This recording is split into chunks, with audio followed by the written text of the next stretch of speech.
ఉత్తరాంధ్రకు ఈశాన్య దిక్కులో ఉందా నియోజకవర్గం. ముగ్గురు ముఖ్యమంత్రులు పాదయాత్ర ముగించిన నియోజకవర్గం. అధికార తెలుగుదేశం పార్టీకి కంచుకోట. హ్యాట్రిక్ ఎమ్మెల్యేకు విప్ గా ప్రమోషన్. 3 సార్లు ఎమ్మెల్యేగా గెలిచాడు. నియోజకవర్గానికి ఏదో చేస్తున్నాడు అనుకుంటే పొరపాటే. ఇంటికే పరిమితమవుతున్నారు ఆ అధికార పార్టీ ఎమ్మెల్యే. ఎక్కడా సందడి చేయకుండా సైలెంట్ గా ఉండిపోతున్నారు. ఇంతకీ ఎవరా ఎమ్మెల్యే? పార్టీ అధికారంలో ఉన్న ఆయన మాత్రం ఎందుకిలా?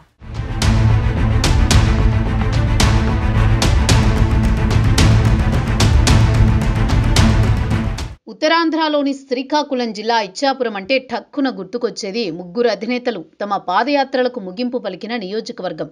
అంతేకాకుండా పాదయాత్రల తర్వాత ముఖ్యమంత్రి పీఠాన్ని కైవసం చేసుకున్న నియోజకవర్గం కూడా. మరి అంత సెంటిమెంట్ ఉన్న నియోజకవర్గంలో తెలుగుదేశం ఆవిర్భావం తర్వాత 2 పర్యాయాలు తప్ప మిగతా అన్నిసార్లు అక్కడ ఆ పార్టీ ఎమ్మెల్యేలే గెలిచారు.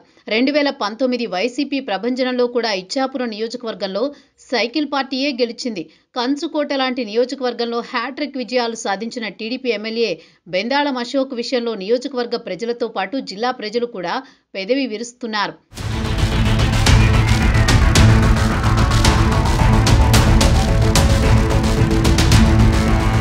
మూడోసారి కూడా ఎమ్మెల్యేగా గెలవడంతో నియోజకవర్గానికి ఏదో ఉద్ధరిస్తాడనుకుంటే అలాంటిదేమీ లేదు, గెలిపించడమే మీ వంతన్నట్లు వ్యవహరిస్తున్నారట ఇచ్చాపురం ఎమ్మెల్యే.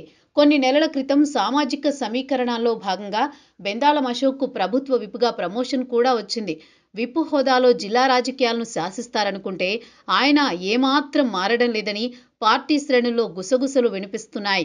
నియోజకవర్గం మాట దేవుడెరుగు, సొంత మండలం సొంత గ్రామాన్ని కూడా పట్టించుకోకుండా ఇంటికే పరిమితమవుతున్నారట ఇచ్చాపురం ఎమ్మెల్యే.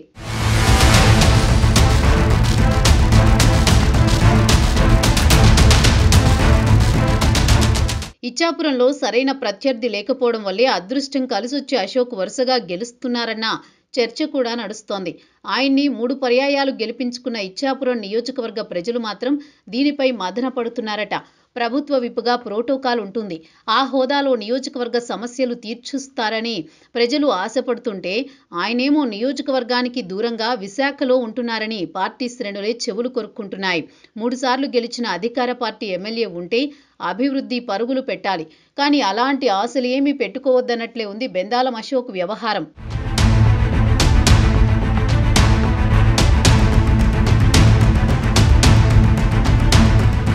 దశాబ్దాలుగా ఇచ్చాపురాన్ని వేధిస్తున్న మంచినీటి సమస్యతో పాటు ఇతర సమస్యలపై దృష్టి పెడతారనుకుంటే అవేమీ పట్టనట్లు వ్యవహరిస్తున్నారట బెందాళం అశోక్.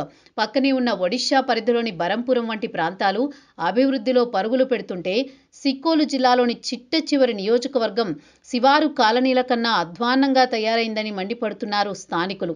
కొన్నాళ్లు వేచి చూసినా కొందరు ద్వితీయ శ్రేణి నాయకులు సైతం బెందాళం వ్యవహార శైలిపై అధిష్టానానికి ఫిర్యాదు చేస్తున్నారని చెప్పుకుంటున్నారు. జిల్లా నుంచి ప్రాతినిధ్యం వహిస్తున్న కేంద్ర రాష్ట్ర మంత్రుల మెప్పు కోసమే ఆయన పనిచేస్తున్నట్లు ఉందని పార్టీ శ్రేణులు గుసగుసలాడుతున్నాయి.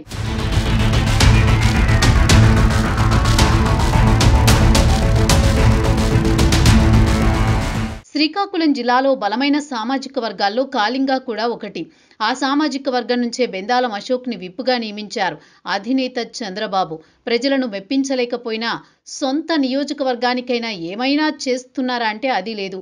పార్టీకి కంచుకోట లాంటి నియోజకవర్గంలో ఇలాంటి పరిస్థితిని టీడీపీ తమ్ముళ్ళు జీర్ణించుకోలేకపోతున్నారు. నాయకుడి కంటే పార్టీ జెండాని చూసి ఓట్లేసే చోట 3 సార్లు శాసనసభకు పంపిస్తే ఇచ్చాపురానికి బెందాళం చేసింది ఏమీ లేదన్న అసంతృప్తి అంతకంతకు పెరుగుతోంది. ఆయన వ్యవహారం ఇలానే ఉంటే ఈసారి పార్టీ మూల్యం చెల్లించాల్సి వచ్చేలా ఉందంటున్నారంతా. మరి ఎమ్మెల్యేల పనితీరుపై నివేదికలు తెప్పించుకుంటున్న టీడీపీ అధిష్టానం దృష్టికి ఇవన్నీ వెళుతున్నాయో లేదో గానీ అశోక్ మారకపోతే అంతే సంగతులన్న చర్చ అయితే జరుగుతోంది.